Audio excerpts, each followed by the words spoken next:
3월 첫 주일이자 주님의 십자가 고난과 부활의 영광에 동참하는 사순절 첫 번째 주일입니다. 더불어 근본에 대학에 입학하는 우리 학생에게 우리 소정의 장학금을 지급하는 그러한 장학금 수여 주일이기도 합니다. 한 사람이 안 와서 제 방에서 수여하도록 그렇게 하겠습니다. 우리가 잘 아는 세계적인 명작 죄와 벌의 저자는 도스토옙스키라고 하는 사람입니다. 그는 불행한 사건과 환경 속에서 작품을 썼음에도 불구하고 세계적인 작가의 반열에 올라섰던 인물입니다. 도스토옙스키는 아버지가 아주 어렸을 때 살해되었습니다. 고아로 성장한 그는 청년기에 반체제 혁명당에 가담했다가 체포되어서 사형 선고를 받습니다. 그러나 그의 천재적인 문학 재질이 인정이 되어서 러시아 황제의 특사를 받아서 시베리아로 유배됩니다. 그곳에서 4년 동안 강제 노동을 하면서 혹독한 무역 생활을 합니다. 그는 첫 번째 결혼에 실패하는데 재혼을 해서 낳은 첫 아들은 그 시베리아의 가난과 추위 때문에 굶주림에 병들어 죽게 됩니다. 엎친 데 덮친 격으로 이 도스토옙스키 본인 자신은 육체적으로 지병이 있는데 간질기가 있었어요. 그래서 평생을 그 질병에 시달리면서 참으로 혹독한 인생을 살아갑니다. 그런데 그는 자기 스스로 그것을 일컬어서 그 병을 거룩한 병이다라고 말합니다. 왜냐하면 그 질병이 도스토옙스키 자신에게 신앙을 심어주는 삶의 의미를 가져다주는 계기가 되었다라고 그는 말합니다. 그런 면에서 자기의 연약함에 대해서 자기 스스로 내 병은 거룩한 병이다 라고 칭호를 붙였던 것입니다. 또 자기 인생의 고통과 시련을 그는 섭리의 밤이라고 불렀습니다. 결국 모든 것이 우연이 아니라 하나님의 계속적인 진행, 다시 말하면 보다 좋은 것을 주시기 위한 하나님의 시련이라고 그렇게 받아들이면서 자기의 어려운 고난을 섭리의 밤이라고 표현을 한 것입니다. 그래서 도스토옙스키의 작품에 나타나는 그 일관된 주제를 보면은 어두운 밤은 아침을 깨우기 위한 진통의 과정이다라고 그는 그 자신의 글에서 그렇게 역설적으로 말하고 있습니다. 그래서 이 시간에는 우리의 인생에서 밤을 만난 몇 사람을 소개하려고 합니다. 그들은 인생의 밤중에 노래를 불렀는데 어떻게 그런 노래가 가능할 수 있었을까? 그들이 노래를 부를 수 있었던 공통적인 비결이 무엇일까? 그렇게 한번 생각해 보면서 지금 현재 인생의 밤을 만난 분들이 혹시 계시다면 언젠가 한 번은 인생의 또한 밤을 맞이할 그러한 계기가 또 되는 분들도 계실 겁니다. 우리 인생은 누구나가 한 번씩은 밤을 맞게 돼 있습니다. 그래서 오늘 이 말씀이 내가 인생의 밤을 지금 지나고 있다면은 더더욱이 오늘 이 말씀을 통해서 그 말씀이 내게 적용될 수 있다면 얼마나 좋은 시간인지 저는 그렇게 되기를 주님의 이름으로 기원합니다. 우리 인생에는 예외 없이 찾아오는 밤이 있습니다. 구약 성경에서 욥이 당하는 무서운 재난을 보는데 많은 그가 가지고 있었던 재물이 눈 깜빡할 사이에 사라져 버립니다. 사랑스러운 열남매가 졸지에 죽습니다. 갑자기 몸에 원인 모를 병이, 이 피부병이 돋아나 가지고 악창이라고 말하는데 그가 고통 중에 신음을 하게 됩니다. 오늘 성경 본문 우리가 읽었는데 저는 개혁판이 더 훨씬 이해가 더 쉽게, 더 구체적으로 여러분이 한번 들어보시기 바랍니다. 오늘 본문과 비교해서 한번 들어보시기 바랍니다. 나를 지으신 하나님, 9절입니다. 곧 사람으로 밤중에 노래하게 하시며 우리를 교육하시기를 땅의 짐승에게 하심보다 더하게 하시며 우리에게 지혜 주시기를 공중의 새에게 주심보다 더하시는 이가 어디 계신가 말하는 자가 한 사람도 없구나. 우리가 가지고 있는 개역 개정판하고 조금 다르죠. 구약은 거의 다 비슷하긴 한데 이렇게 또 다르게 번역이 뭐 비슷하긴 합니다만 그래도 좀 달라요. 사실은 저는 여기서 강조하고자 하는 것이 밤중에 노래하게 하시며, 여러분, 하나님은 당신의 자녀들이 밤중에, 여러분, 우리가 인생의 밤을 맞이했을 때 오히려 이 풍랑인연하여 더 빨리 가는 계기가 되듯이 오히려 환난의 밤, 고난의 밤, 역경의 밤, 그 밤중에 하나님을 향하여 찬양을 부르며 노래를 부릅니다. 이 노래는 기분 나쁠 때 노래 부릅니까? 기분 좋을 때 부르잖아요. 그래서 저는 이 개역판 번역이 저는 훨씬 더 잘 됐다 그렇게 봅니다. 이 말을 한 엘리후의 그 고난 이해는 좀 특이하다고 봅니다. 그것은 사람들은 어려움을 당하면 그 어려운 상황 속에서 노래하게 하시는 하나님, 무언가를 교훈하시는 하나님, 지혜를 주시는 하나님을 우리는 이해합니다. 왜?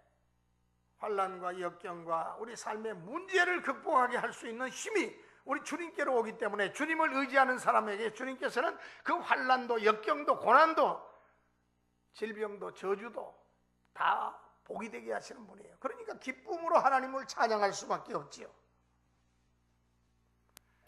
그래서 엘리후는 왜 사람들이 환난을 당할 때, 고난을 당할 때 하나님을 향하여 노래를 부르지 않을까, 찬양을 드리지 않을까? 왜 저들은 환난을 당할 때 두려워하고 저렇게 낙심하고 우왕좌왕하는 것일까? 그런 의아해하는 것입니다. 그러니까 이 엘리후 같은 사람, 환난과 역경을 통해서 그는 노래를 불러봤던 사람이에요. 그러니까 욥에게 그런 교훈을 할 수가 있었던 것입니다. 보통 우리 성도들의 입장에서 볼 때도 참 엘리후의 그 관점은 좀 특별하다. 저렇게 고난을 기쁨으로 찬양으로 노래할 수 있는 그런 사람이 과연 얼마나 될까? 그러나 우리 주변에는 고난을 찬양으로 승화시키는 사람들이 의외로 많습니다. 인생 만사에 어려움 없이 사는 사람은 한 사람도 없는데 여기 보니까 엘리후 보니까 어려움을 당했을 때, 친구 욥이 어려움을 당했을 때 하나님을 찾기보다는 어려움 속으로 빠져드는 그 모습을 보면서 안타까운 마음에서 그 말을 한 걸로 압니다. 물론 욥이 근본적으로는 하나님을 그가 불평하거나 원망하진 않았어요. 그러나 그도 인간인지라 친구가 찾아와가지고 위로한답시고 말을 하니까 짜증나가지고 정말 순수한 위로가 아니라 오히려 신앙적인 권면이 오히려 그에게는 더 불편했던 것 같습니다.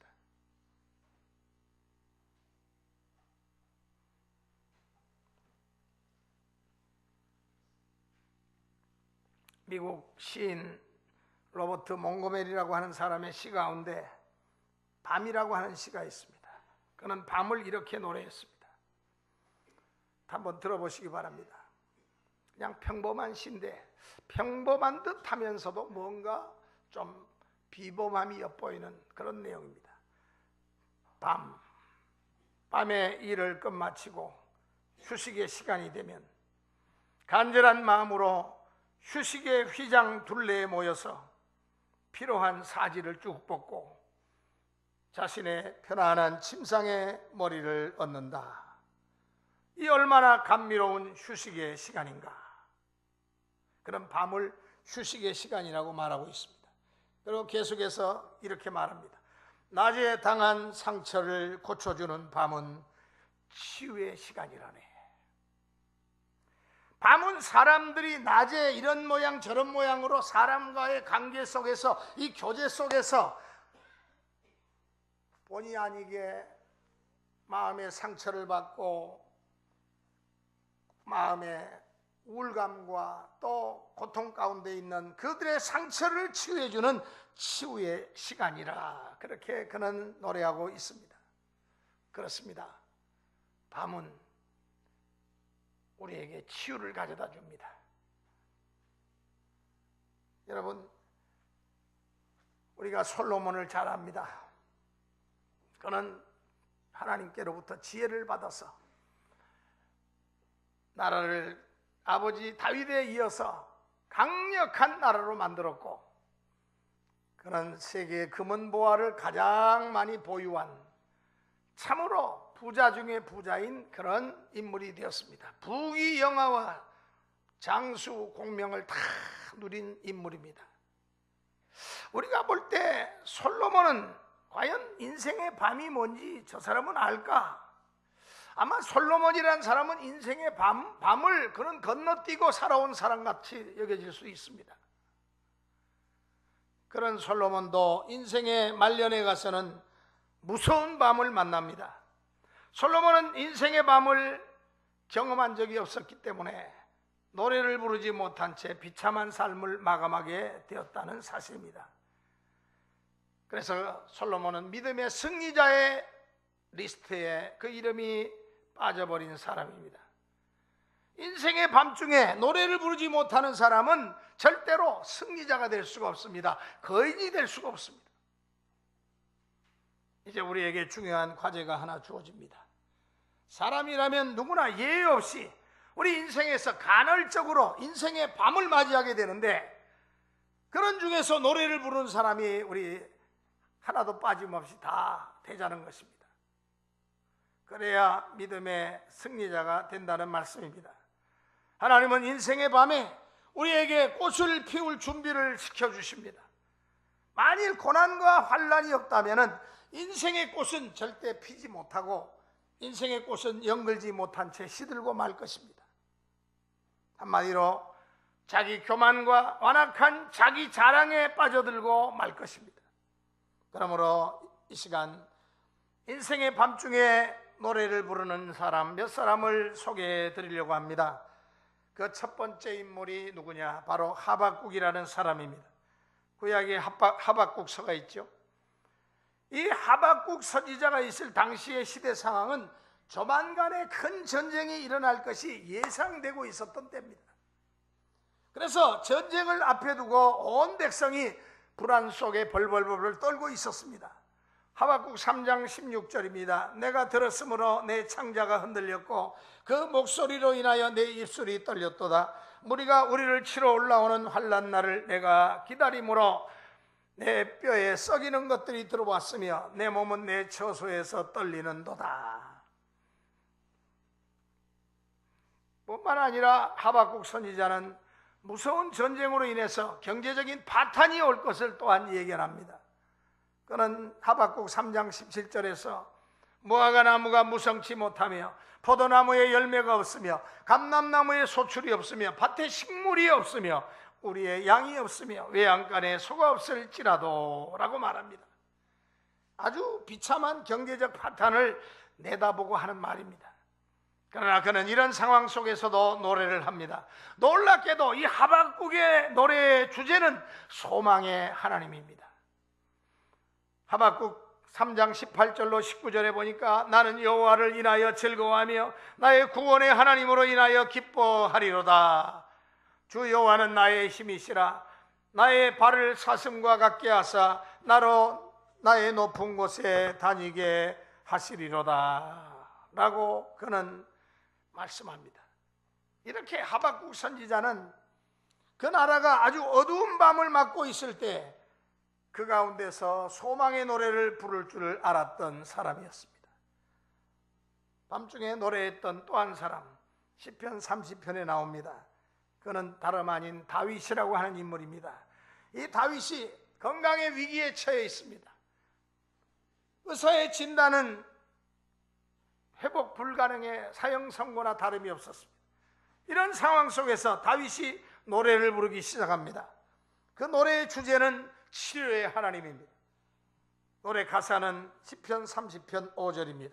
그 노염은 잠깐이요 그 은총은 평생이로다. 저녁에는 울음이 기숙할지라도 아침에는 기쁨이 오리로다. 사형 선고받은 이 다윗이 육체의 생명불이 꺼질락 말락하는 아주 절체절명의 위기 상황 속에서 찬양을 하나님께 올림으로 인하여 그는 다시 건강을 회복하고 건강의 축복을 받은 대표적인 인물이라고 볼 수 있겠습니다. 또 한 사람이 있습니다. 사도행전 16장에 나오는 사도 바울입니다. 그는 열심히 복음을 전했습니다. 그런데 억울하게 누명을 뒤집어 쓰고 매를 맞고 감옥에 갇혔습니다. 이렇게 억울하고 극단적인 상황 속에서 바울은 기도하며 찬송합니다. 노래를 부르기 시작한 겁니다. 그 노래의 주제는 구원의 하나님입니다. 가사는 이렇습니다. 사도행전 16장 31절 주 예수를 믿어라 그리하면 너와 내 집이 구원을 얻으리라. 빌립보 감옥의 간수에게 주 예수를 믿어라 그리하면 너와 내 집이 구원을 얻으리라는 이 복음 한마디가 전달되었을 때 간수가 그 자리에서 회개하고 예수님을 믿습니다. 그 가족들에게도 가서 모두에게 복음을 전했을 때 온 가족이 하나같이 다 예수를 믿고 세례받는 놀라운 역사가 일어났습니다. 그렇다면 그들은 도대체 어떻게 해서 그토록 심각한 절망과 좌절과 환난의 밤에 기쁨의 노래를 부를 수가 있었을까요? 제가 볼 때 그들이 갖고 있었던 공통 분모가 있습니다. 공통적인 공통점을 세 가지를 발견할 수가 있습니다. 첫째로 저들이 인생의 밤중에 노래를 부른 그 첫 번째 공통점은 그들은 하나같이 하나님을 잘 알고 있었다는 사실입니다. 밤중에 노래 부른 사람을 제가 아까 소개했죠. 하박국, 또 다윗, 또 한 사람 누구죠? 사도 바울. 이 세 사람의 공통된 특징이, 여러분 그 특징에 관심을 가지시기 바랍니다. 이들은 하나님을 잘 아는 사람이었어요. 여러분 환난의 밤에, 절망의 밤에 노래 부르기를 원하십니까? 그렇다면 하나님을 잘 아시기 바랍니다. 하나님을 잘 아는 사람이 어떠한 절망적인 깜깜한 밤이 나에게 찾아온다 할지라도 그 밤을 이겨낼 수가 있습니다. 저들은 인생에서 일어나는 모든 것이 결코 우연이 아니라 하나님의 섭리 속에서 이루어진다는 사실을 믿었습니다. 하나님이 어떤 분인가를 그들은 잘 알았고, 아무리 깜깜한 절망적인 고통의 밤이 찾아온다 할지라도 자신이 알고 있는 하나님의 그 놀라우신 능력의 손길이 자기들과 함께 할 때 우리는 기뻐 뛸 수밖에 없다, 즐거워할 수밖에 없다는 것을, 노래할 수밖에 없다는 것을 그들은 알았습니다. 여러분은 하나님을 어느 정도 알고 있습니까? 에레미야 29장 11절에 보니까 우리를 위한 하나님의 관심이 나타나는데, 그것은 너희를 향한 나의 생각은 내가 아나니 재앙이 아니라 곧 평안이요 너희 장래에 소망을 주려는 생각이라고 말합니다.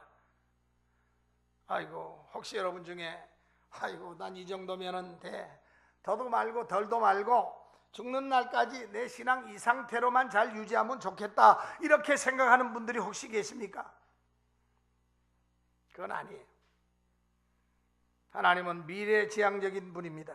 그렇기 때문에 난 이만하면 돼, 이 정도에서 나는 뭐 더도 말고 나는 이 정도에서 난 머물고 싶어. 하나님은 정체해 있는 것을 싫어하십니다. 여러분 한 사람 한 사람에 대해서 하나님은 특별한 계획을 가지고 계시는데 그리스도 예수의 장성한 분량이 충만한 데까지 날마다 성장하기를 원하십니다.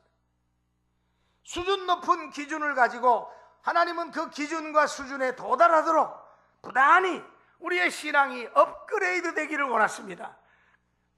어제보다는 오늘이, 오늘보다는 내일이, 지난달보다는 3월달이, 작년보다는 올해가 더 좋아지는, 부단히 끌어올리는, 성장하는 그런 작업을 우리 하나님은 하고 계십니다.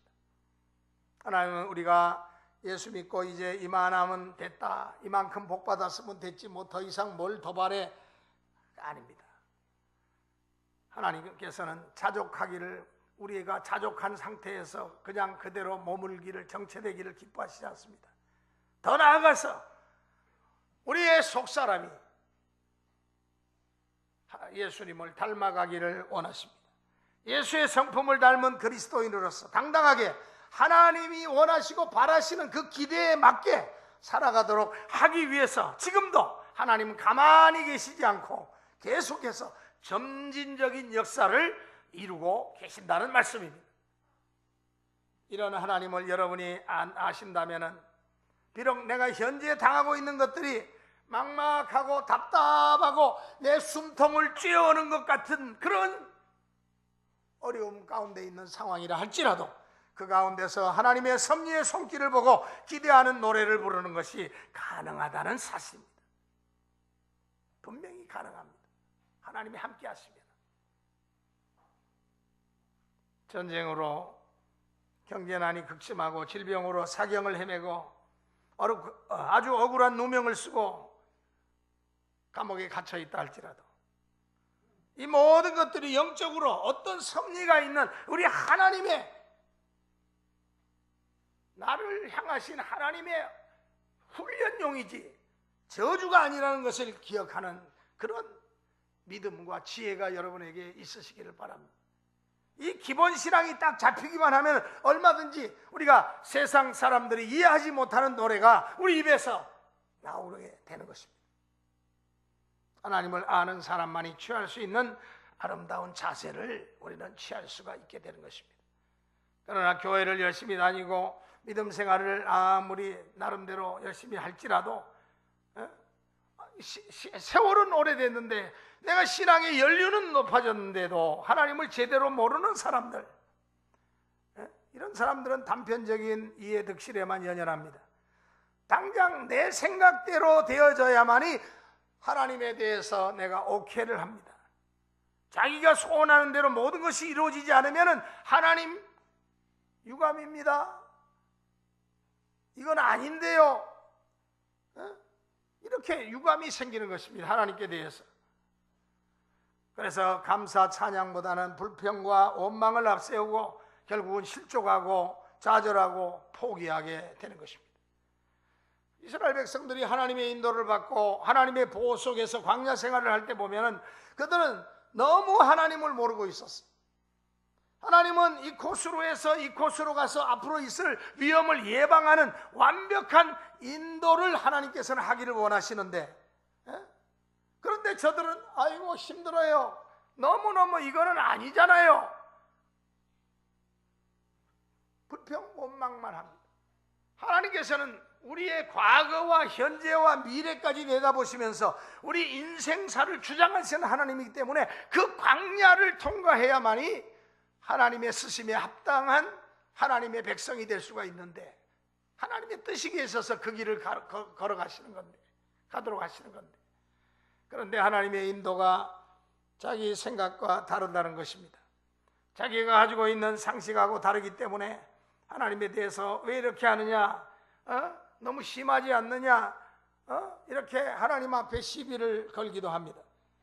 이것은 하나님을 너무 모르기 때문에 나오는 행동이에요. 그래서 호세아 선지자는 어려운 환경을 만날 때 맥 빠져서 도저히 어떻게 내가 과연 이 길을 갈 것인가? 하나님을 원망하는 사람들을 보면서 너무 안타까워서 저들에게 외칩니다. 여호와를 알자. 힘써 여호와를 알자. 제발 좀 하나님을 우리가 바로 알자. 하나님을 알면 지금 이 상황이 불평할 상황이 아니다. 오히려 감사를 드려야 될, 찬양을 드려야 될, 기쁨으로 하나님께 영광을 올려드려야 될 상황인데 너희들이 이걸 모르기 때문에 원망하고 불평하면서 이런 무서운 죄악을 짓고 있는 거다라고 그는 말합니다. 여러분에게 얼마만큼 교회 생활을 했는지 제가 묻지 않겠습니다. 그러나 여러분들이 여러분들에게 도전을 제가 드리기 위해서 이것만은 물어보겠습니다. 여러분, 어느 정도 하나님을 아십니까? 어느 정도 하나님을 아십니까? 아무리 바빠도 하나님을 아는 일에 힘써서 인생의 밤중에도 노래 부를 수 있는 사람이 되기를 주의 이름으로 축원합니다. 두 번째, 우리 인생의 밤중에 노래 부르는 자들의 또 다른 공통점이 있습니다. 그것은 바로 하나님을 바라보는 훈련이 된 사람이라는 사실입니다. 이들의 특징은 평상시에 하나님을 바라보는 훈련이 잘 된 사람들입니다. 사람들은 하나님이 조금만 축복해 주시면 하나님의 축복에 푹 빠져버립니다. 또 그만큼 하나님을 또 잘 잊어버리기도 합니다. 성경은 이렇게 말합니다. 시편 62편 5절에 나의 영혼아 잠잠히 하나님만 바라라. 대저 나의 소망이 저로 쫓아나는도다. 여러분, 인간의 타락된 기질 속에는 조금만 평안하고 조금만 잘되고 형통하면 하나님을 잊어버리는 속성이 있습니다. 다른 누구의 예보다도 성경에 나오는 사건과 인물들과 역사를 우리가 오히려 예로 드는 것이 제일 좋다고 볼 수 있습니다. 하나님은 아브라함에게 그의 후손들을 축복해 주시겠다고 약속하십니다. 그래서 이스라엘 민족을 축복해 주긴 해 주셔야 되겠는데 이들은 축복만 해주면 그 축복 속에 그냥 잠겨버립니다. 하나님하고 멀어진다는 이야기입니다. 축복이 좋지요.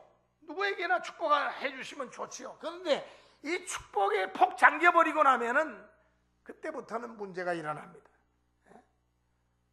하나님하고 멀어지는 겁니다. 그래서 신명기 8장 12절 14절에 이런 경고를 하십니다.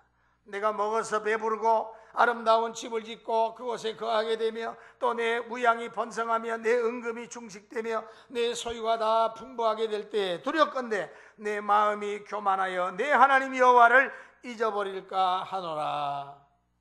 이런 하나님의 우려가 그대로 적중됩니다. 이스라엘 백성들이 적과 꿀이 흐르는 가나안 땅에 들어가서는 정말로 엉뚱한 짓을 하기 시작합니다. 이들이 하나님을 잊어버린다는 이야기예요. 현실에 눈에 들어오는 육신의 정욕, 안목의 정욕, 이생의 자랑에 빠져가지고 하나님을 거들떠보지도 않는 그런 타락된 삶을 사는 것을 볼 수가 있습니다. 그러니까 또 저들이 얼마나 어려운 시련을 당합니까? 여러분, 잊어버린다고 하는 말은 하나님에 대한 무지를 말하는 것이 아니에요. 하나님을 찾지 않는 것을 말합니다. 이것을 오늘날 잊어버린다는 말로 우리가 쓰고 있을 뿐입니다. 예배를 등한시한다든가 기도를 등한시한다든가 교회 봉사를 등한시한다든가 하는 것들의 이유, 여러분들 그 이유를 어디서 찾을 수 있겠습니까? 간단하죠. 너무 바빠서, 할 일이 너무 많아서. 예전에는 5개를 가지고 시작했지만 지금은 50개가 돼가지고 너무 힘들어, 바빠. 여러분, 어떻게 보면 굉장히 합리적인 말 같고 이해할 수 있는 말을 하는 것 같습니다만은, 그러나 그것이 바로 하나님을 잊어버린다고 하는 개념입니다. 인간에게 얼마든지 있을 수 있는 일을 성경이 경고하는 이유가 뭘까요? 그것은 사탄이 그런 이유들이나 핑계들을 교묘하게 이용하기 때문에 그렇습니다. 사탄은 그런 때를 절대로 놓치지 않습니다. 그 틈을 절대로 놓치지 않아요. 그 기회를 이용해서 인간들을 세상과 현실에 푹 빠지게 만드는 것입니다. 일에 빠진 사람들, 사업에 빠진 사람들, 이것저것에 빠져서 바쁘다고 말하는 사람들, 지금은 성공하고 있는 것처럼 보일지 모르지만은 그것 때문에 하나님과 자꾸 멀어진다고 생각 한번 해보세요. 얼마나 불행한 일인지 모릅니다. 영적인 것에서 우리는 하나님께 축복을 받아야 됩니다. 사랑하는 자여, 내 영혼이 잘된 같이 네 범사가 잘되고 강건할지어다. 이게 진리입니다. 사랑하는 자여, 내 영혼이 잘돼야지 범사가 잘되고 육신의 건강도 찾아온다는 이야기입니다. 육적인 욕심 때문에 영적인 축복이 밀려나서 하나님과 멀어진다고 하면은 이것은 불행입니다. 이것을 과감하게 고치는 결단이 필요합니다. 어느 목사님 이야기, 그 목사님 아들이 중학교에 이제 들어갔을 때입니다. 중학교 1학년인데 키가 곧잘 잘 커가지고 아들이 아빠 우리 친구들하고 농구하고 싶은데 농구공 하나 좀 사달라고. 농구공 노래를 부르길래, 그래서 아버지가 큰맘 먹고, 그 당시에는 그 아버지가 부목사 시절이었는데, 그래서 아들한테 좋은 비싼 농구공을 선물해서 줬습니다. 그럼 아빠 생각에는, 그 목사님 아빠 생각에는 아들이 너무 좋아가지고 아빠한테 감사하다고 아빠를 붙들고 그래도 감사의 어떤 인사라도 하고 갈 줄 알았는데, 이 녀석이 농구공을 받자마자 감사하다는 소리는커녕 뒤도 안 돌아보고 농구장으로 곧장 달려가더라는 거예요. 그래서 그 목사님이 굉장히 섭섭했답니다. 이 아들이 아침에 일어나서는 일어나자마자 없어졌어요. 이 녀석이 어디 갔나? 보통 때는 학교 가는 시간에 일어나는 것도 힘들어가지고 그런데 아침에 바로 학교가 또 근처에 있으니까 아침에 일찌감치 일어나 갖고는 벌써 나가버렸대요. 그래서 보니까 농구공을 가지고 나갔어. 어디를 갔나 찾아봤더니 아니나 다를까 농구를 하고 있더라는 거예요. 학교만 갔다 오면 농구장에서 또 삽니다. 밤중에도 농구장에서 퉁퉁거리면서 농구를 합니다. 농구에 깊이 빠져버렸어요. 농구에 빠져있는 동안은 농구공을 사준 그 아빠를 전혀 의식하지 못하고 그렇게 지납니다. 아빠한테 고맙다, 감사하다 그런 생각은 전혀 하지도 않고 그냥 그 농구에 빠져있는 거예요. 그런데 언젠가 그 아들이 시무룩하게 와가지고 그 목사님 아들이 아빠한테 농구공을 잃어버렸다고, 누가 그 좋은 공이니까 누가 가져와 훔쳐갔는만 농구공을 잃어버렸다고 아주 기가 푹 꺾여가지고 와서 그렇게 이야기를 하더랍니다. 농구공을 잃어버리면서 아이에게 어떤 의식이 돌아왔어요? 바로 아버지 의식입니다. 그 공을 아버지가 사주었는데, 여러분, 그런데 자기는 그 농구공을 그냥 가지고 노는 데만 급급했지, 그 농구공을 사준 아버지를 비로소 그 공을 잃어버리고 나니까 뒤늦게 아버지 의식이 생긴 거예요. 아버지가 얼마나 섭섭해 하실까. 아버지가 저 농구공은 좋은 걸, 제일 비싼 걸 사주셨는데 나는 아버지한테 고맙단 말 한마디 안 하고 나는 저 공만 가지고 놀다가 공을 잃어버렸는데 아빠가 얼마나 섭섭해 하셨을까. 그렇지만 마음 한구석에는 내가 잃어버린 건 잃어버린 거고 이제 공을 하나 더 사달라고 말을 해야 될 텐데 이제 아버지가 자꾸 들어오는 거예요. 그런데 어떻게 또 농구공을 사달라고 아빠한테 말을 꺼낼까? 이제는 그냥 농구공, 농구 코트만 생각했던 애가 이제는 아빠를 생각하는 겁니다. 아빠가 언제 들어오시나, 아빠가 언제쯤 기분이 좋을 때 말을 해야 될 텐데 언제 해야지 농구공을 다시 선물로 받을 수 있을까? 이렇게 이 아들에게 잊혀졌던 아버지 의식이 돌아온 거예요. 우리는 아버지 하나님으로부터 모든 좋은 것들을 선물로 받았습니다. 그런데 우리는 여기에 너무 그 선물에 깊이 빠져 있다 보니까 하나님 의식이 없이 살아갈 때가 얼마나 많은지 몰라요. 아무 생각 없이 그저 내가 즐기고 내가 좋은 내 삶을 살기 위해서 신나게 살아갑니다. 그러다가 인생의 밤을 만납니다. 그때는 하나님이 주신 것을 많이 잃어버린 때입니다. 잃어버릴 때 번쩍하면서 하나님 의식이 돌아오는 거예요. 좀 역설적인 말이 될지는 모르겠습니다만은 잃어버린 것 때문에 하나님 의식이 다시 돌아오고 하나님을 바라볼 수 있는 기회가 찾아오게 된 것입니다. 아마 그렇다면 최선은 아니지만 우리는 적당히 잃어버리는 것이 오히려 은혜가 될지도 모르겠습니다. 잃어버려야 됩니다. 어떤 면에서 저주하는 말처럼 여러분에게 들리실지도 모르겠습니다만 오해하지 말고 들어주시기 바랍니다. 잃어버려야지 하나님 의식이 돌아오고 하나님을 바라보는 새로운 하나님과의 관계가 설정이 되는 것입니다.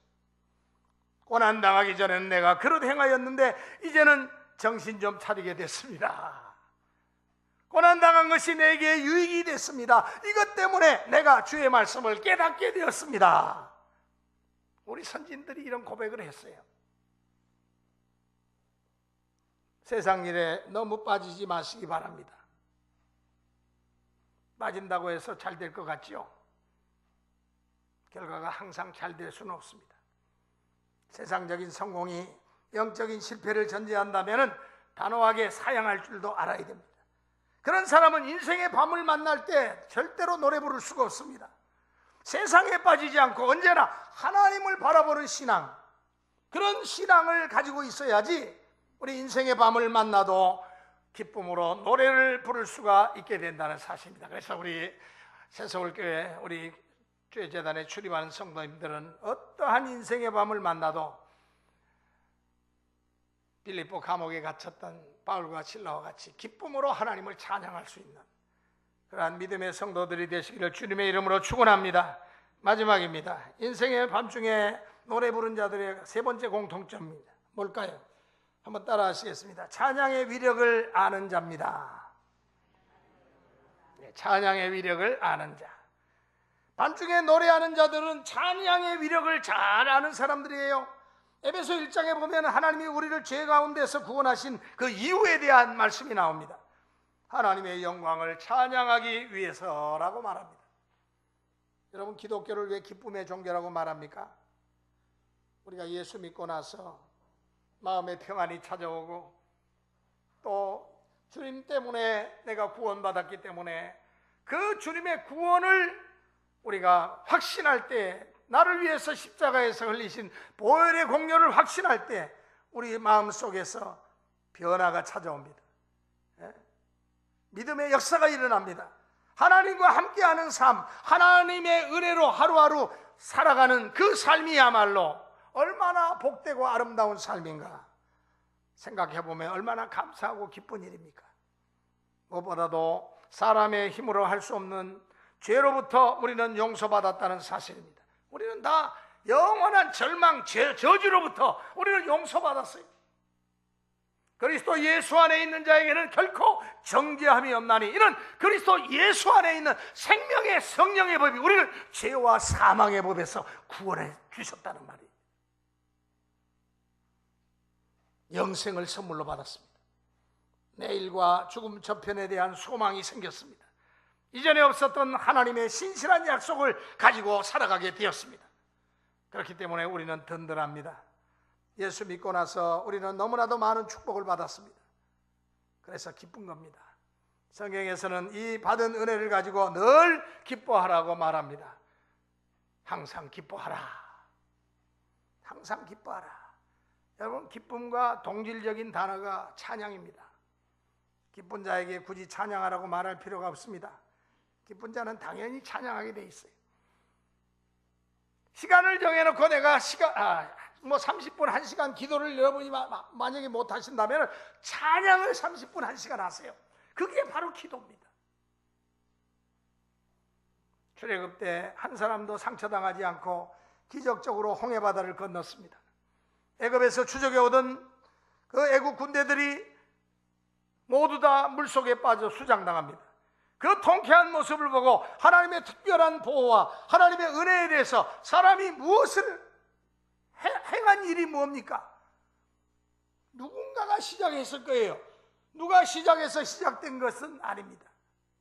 자연스럽게 너도 나도 와 홍해가 갈라지고 그 갈라진 곳으로 자기들이 걸어서 이제 홍해 건너편에 와가지고 애국 군대가 뒤따라오는 모습을 보면서 갑자기 홍해가 하나 되면서 그들이 물속에 수장되는 그 모습을 보면서 우와 그 통쾌한 모습을 보면서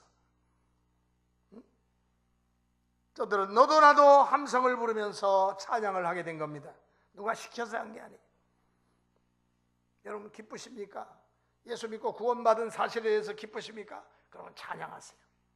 기쁠 때는 시키지 않아도 영혼의 찬양이 저절로 나오게 돼 있습니다. 여러분 한번 여러분 자신을 보세요. 기분이 좋을 때 여러분의 입에서 찬송이 나오지 않습니까? 뭔가 나도 모르는 사이에 복음송가가 내 입에서 나옵니다. 이거는 내 영혼이 우리 주님 안에서 참 만족을 얻고 있다는 이야기입니다. 여러분 영혼의 찬양은 하나님의 뜻입니다. 찬양은 하나님과 신령한 교제를 하고 있는 비밀 창고입니다. 찬양을 부르십시오. 마음속에 평안이 찾아옵니다. 찬양할 때 사탄 마귀가 무서워서 한 길로 왔다가 7길로 다 달아납니다.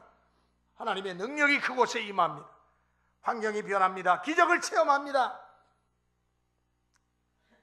우리 며칠 전 3.1절 100주년을 보냈습니다. 지난주일은 3.1절 100주년 주일 예배로 드렸습니다. 한국이 일제 36년의 어려운 굴레 속에서 가장 마음 아프고 교회적으로 안타까웠던 것이 신사참배입니다. 많은 목사님들과 신앙인들이 이 때문에 많은 희생을 당했습니다. 이들이 감옥에 들어갔을 때도 이들에게는 성경책도 절대로 넣어주지 않았습니다. 그러나 그들은 그 열악한 환경 속에서 기도하고 찬양했습니다. 감옥이 떠나가도록 찬양을 불렀습니다. 그러면 간수들이 처음에는 입을 막고 그 다음에는 몽둥이로 두들겨 패고 그러면 찬양을 일시적으로는 못했습니다. 그러나 어떤 기록을 보니까 나중에는 일제 그 간수들이 이 찬양 때문에 벌벌 떨었다고 합니다. 처음에는 입을 막고 몽둥이로 때리던 그들이 그 후에는 찬양을 할 때 같이 찬양을 불렀다는 거예요. 이것이 찬양의 위력입니다. 이런 찬양은 이런처럼 그렇게 쉽지 않습니다. 적어도 그리스도인들의 영적인 찬양은 입술이 움직이는 입술의 찬양이 아니라 영혼의 찬양이고 마음속에서부터 우러나오는 찬양인데 이것은 생각외로 어려운 그러한 이론이라고 저는 봅니다. 왜? 인간의 힘으로는 불가능하기 때문에. 그러나 분명한 것은 노래하게 하시는 하나님이 도와주시면 얼마든지 밤을 만나도 우리 모두 다 찬양을 부를 수가 있다는 사실입니다. 성령님은 찬양의 영이십니다. 성령 충만하면 그럴 수 없다고 생각하는 상황 속에서도 찬양의 위력을 아시는 성령이 우리로 하여금 찬양할 수 있도록 도와주시기 때문에 넉넉히 찬양이 가능합니다. 밤을 주시는 하나님은 밤중에 노래하게도 하시는 하나님이십니다. 이 신비한 경지를 체험하는 성도야말로 능력 있고 아주 멋진 정말로 세상이 감당할 수 없는 그리스도인의 삶을 살게 될 줄로 믿습니다. 우리 인생의 밤은 원하든 원치 않든 누구에게나 찾아옵니다. 사양할 수도 없고 피할 수도 없습니다. 이왕 인생의 밤을 맞이할 거라면 우리들도 준비하고 노래 부르면서 인생의 밤을 재창조의 밤으로 변화시키는 놀라운 역사가 우리 가운데 있어지기를 원합니다. 기도하시겠습니다. 거룩하시고 전능하신 아버지 하나님, 우리는 때로는 원튼 원치 않든 인생의 밤을 만날 때가 있습니다. 과연 누가 고난의 밤, 역경과 환난의 밤을 즐겁게 맞이할 수가 있겠습니까? 그러나 오늘 우리는 감당기 어려운 고난과 환난의 밤에도 낙심하지 않고 담대하게 찬양으로 노래한 사람들을 만날 수 있게 하시니 감사를 드립니다. 우리도 인생의 밤을 만날 때 하나님을 확실히 의지하여 힘을 얻어서 성령 안에서 찬양하게 하옵소서. 여호와 하나님을 알되 잘 알게 하시고 날마다 때마다 매 시간 분초마다 우리 주님을 바라보게 하옵소서. 믿음은 바라는 것에 세상이요 보이지 않는 것에 증거라고 하셨사오니 찬양으로 하나님께 영광 돌리며 어둠의 세력을 물리치게 하옵소서.